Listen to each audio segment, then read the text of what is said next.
alang-alang membeli, lebih baik beli sekian-sekian. Jadi alhamdulillah hari ini saya ingin berkongsi berkaitan dengan alang-alang membeli. Lebih baik beli yang perkara yang lebih mahal daripada apa yang dialang-alangkan tadi.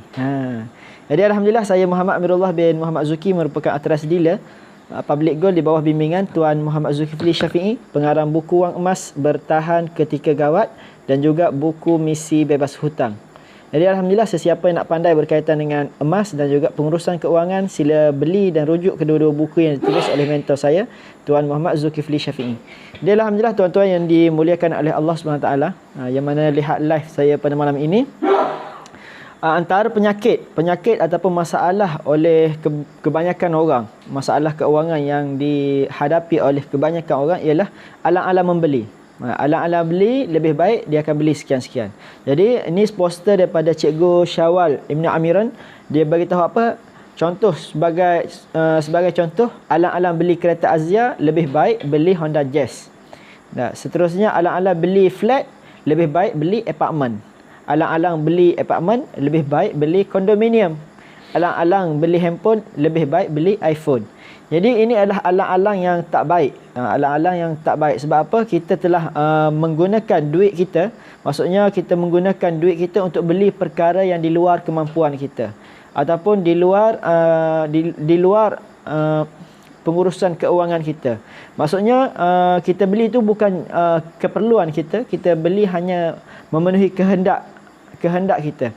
Jadi tuan-tuan yang dimuliakan oleh Allah SWT, langkah pertama untuk kita menguruskan keuangan kita dengan lebih baik ialah kita mesti dapat membezakan antara kehendak dan juga keperluan.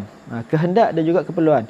Kehendak, keperluan. Apa yang perlu diutamakan? Adakah kita nak utamakan kehendak ataupun keperluan? Jadi yang perlu diutamakan ialah keperluan kita. Keperluan mesti kita utamakan.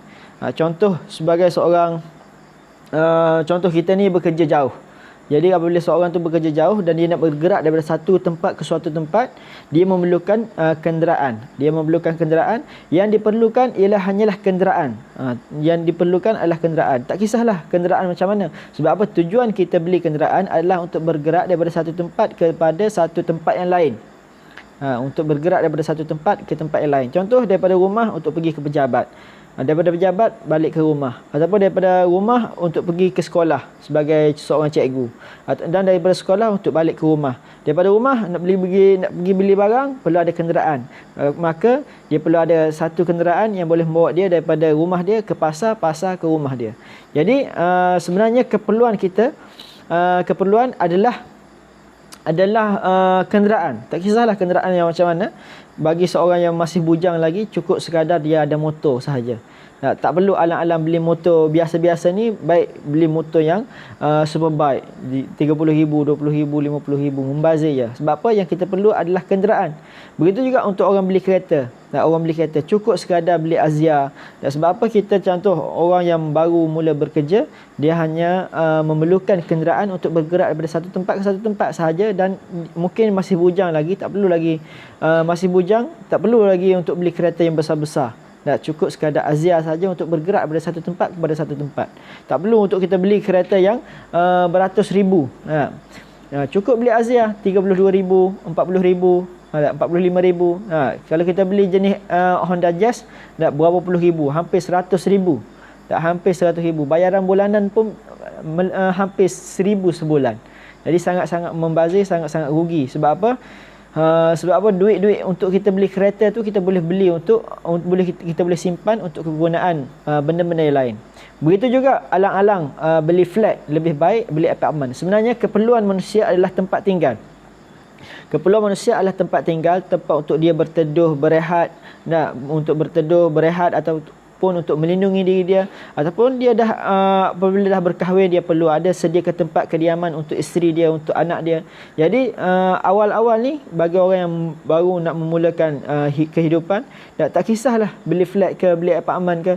Yang terbaik ikut kemampuan kita, ikut bajet kita, ikut kemampuan kita. Kalau bajet kita boleh beli flat je lah. Apabila contoh kalau kita kita perlu, bagi kita ni perlu untuk beli apartmen. Jangan kita ikut orang. jangan kita ikut orang. Jadi jangan kita ikut orang alang-alang beli flat, lebih baik beli apartmen. Sedangkan kos untuk kita beli flat tu berapa ribu saja. Kos mungkin flat harga 150,000, kalau nak beli apartmen 250,000, dah beza 100,000. Bagi orang mula bekerja, perbezaan harga tu sangat-sangat tinggilah. Jadi installment bulanan pun tinggi. Jadi maintenance pun tinggi, untuk bayaran guaman pun tinggi. Jadi lebih baik kita beli apa? Kalau kita perlu beli flat saja, tak perlu beli apartmen. Lainlah kalau orang tu perlu beli apartmen, maka tak perlu dia beli kondominium. Seterusnya ialah alang-alang beli apartmen, lebih baik beli kondominium. Jadi tuan-tuan, apartmen dalam 250,000. Jadi kalau kita ada keperluan kita untuk beli apartmen, tak perlu kita untuk beli kondominium. Sebab apa? Kos kondominium ni 400,000, 500,000. Jadi kos sangat-sangat tinggi. Jadi cash flow kita ni dah terganggu dah. Begitu juga dengan telefon. Telefon, kita perlu telefon ni untuk apa? Untuk menghubungi seseorang, ataupun untuk memudahkan urusan kerja kita, ataupun untuk kita berkomunikasi, bersilaturahim dengan adik-beradik kita, dengan mak ayah kita di kampung, ataupun dengan rakan sekerja kita. Jadi hanyalah alat berkomunikasi. Jadi alang-alang beli telefon ni, belilah. Jangan alang-alang beli telefon, lebih baik beli iPhone. Ini kata-kata yang sentiasa dikeluarkan. Dia nak memenuhi kehendak nafsu dia, keinginan dia, sehingga dia kata alang-alang beli telefon biasa, baik beli iPhone terus, lagi bagus, lagi baik. Sedangkan dia tak perlu pun iPhone, dia perlu telefon sahaja. Jadi tak kisahlah telefon mana. Jadi tuan-tuan yang dimuliakan oleh Allah SWT, langkah pertama untuk membetulkan urusan keuangan kita ni, kita perlu membezakan mana keperluan, mana kehendak. Mana keperluan, mana kehendak.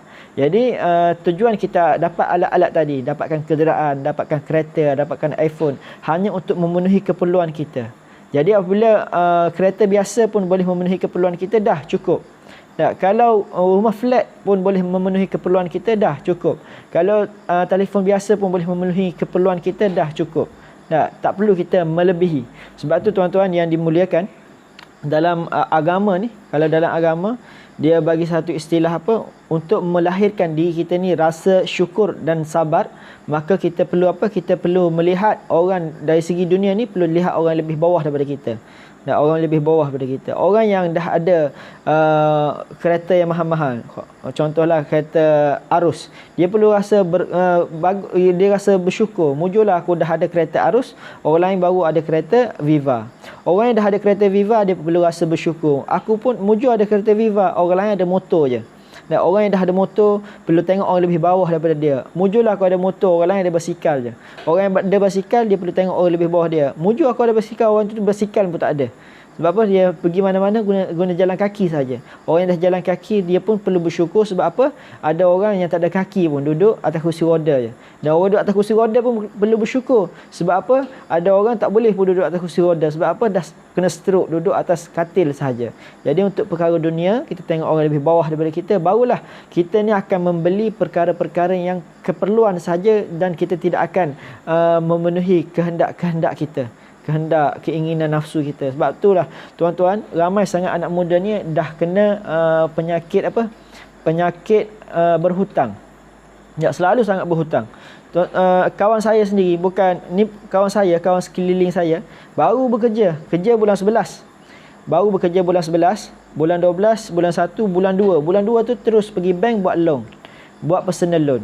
Bayangkan tuan-tuan, baru mula bekerja, baru 3 bulan, baru dapat 3 payslip, slip gaji, terus pergi bank buat personal loan. Ada yang buat 30,000, ada buat 50,000, ada buat 100,000. Jadi macam mana pengurusan keuangan dia? Gaji bulan-bulan ada hampir 3,000, tapi duit yang sampai ke tangan dia tak sampai 1,000. Jadi habis hancur pengurusan keuangan. Jadi tuan-tuan, tambah-tambah lagi, satu, beli kereta bukan kereta yang dia perlu.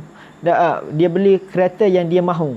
Jadi beli kereta yang melebihi daripada gaji. Jadi bulan-bulan dia bayar kereta dia tu 1,000 lebih. 1,000 lebih, termasuk dengan minyak kereta, tol, parking, servis, 1,000 lebih setiap bulan. Kereta saja 1,000 lebih, buat personal loan lagi, bayar setiap bulan hampir 500, 600, 700. Dah hampir 2,000 habis untuk bayar hutang saja. Jadi baki duit gaji yang dia dapat tak sampai 1,000. Jadi sangat-sangat sedih lah. Sebab apa? Kita nak stabilkan balik pengurusan keuangan kita apabila kita dah mula berhutang, memakan masa yang sangat panjang. 5 tahun, 10 tahun. Jadi kalau kita tak betul-betul manage, tak betul-betul atur, kita akan tergelincir di awal-awal lagi. Baru mula kerja dah terjerumus dalam kencah hutang lah. Jadi saya bagi saya sendirilah, saya lihat ramai kawan-kawan saya ada masalah hutang. Baru mula kerja dah pergi bank buat hutang 10,000, ada buat hutang 20,000, ada buat hutang 30,000, 50,000, 100,000. Bukan buat hutang untuk tujuan apa? Buat hutang untuk apa? Beli laptop. Buat hutang beli telefon. Buat hutang beli motor yang besar. Supaya apa? Supaya tengok dia ni bagus, dapat kerja, motor besar, boleh pergi kulu kilir. Last sekali baru guna tak sampai 2 tahun 3 tahun, kereta tu pun motor tu pun dah nak jual dah. Sebab apa? Dah habis keinginan tujuan dia untuk membangga-bangga, untuk supaya orang tengok kita ni dah ada kerja. Jadi siapa yang tangguh hutang? Tangguh hutang diri kita sendiri. Jadi jangan buat apa-apa personal loan, jangan buat apa-apa hutang, kecuali hutang-hutang yang menaikkan aset kita. Menaikkan aset kita, sebeli hutang untuk kita beli rumah ataupun beli tanah.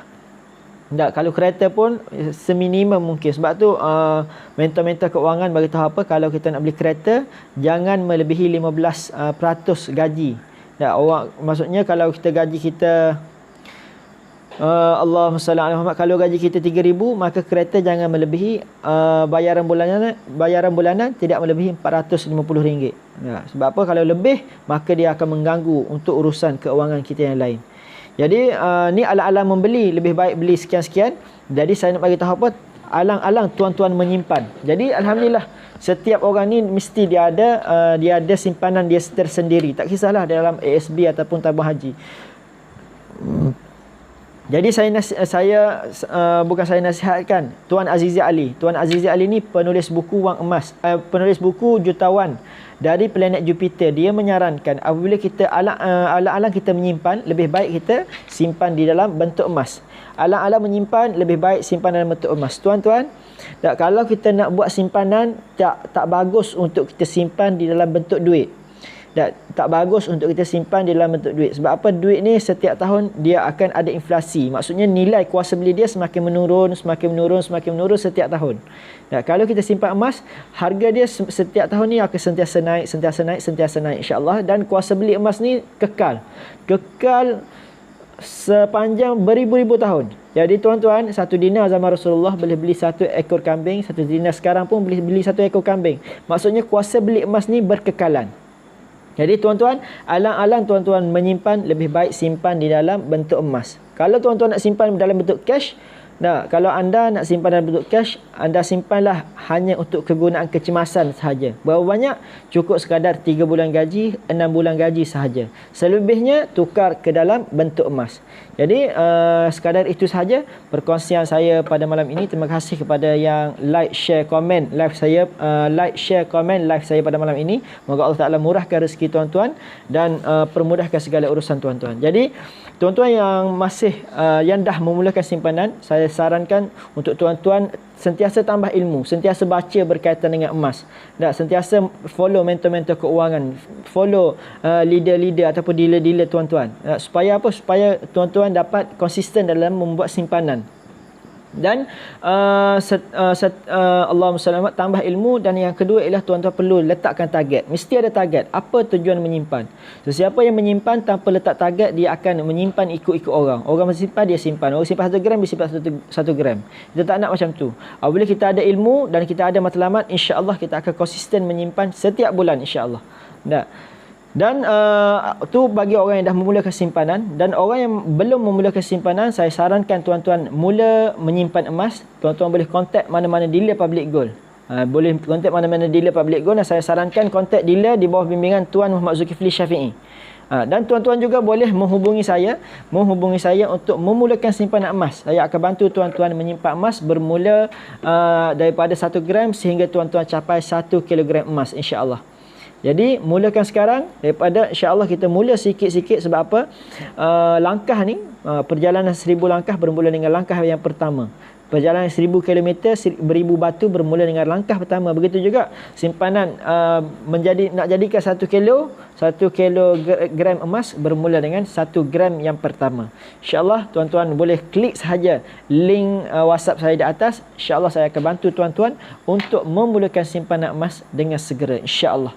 Assalamualaikum warahmatullahi taala wabarakatuh.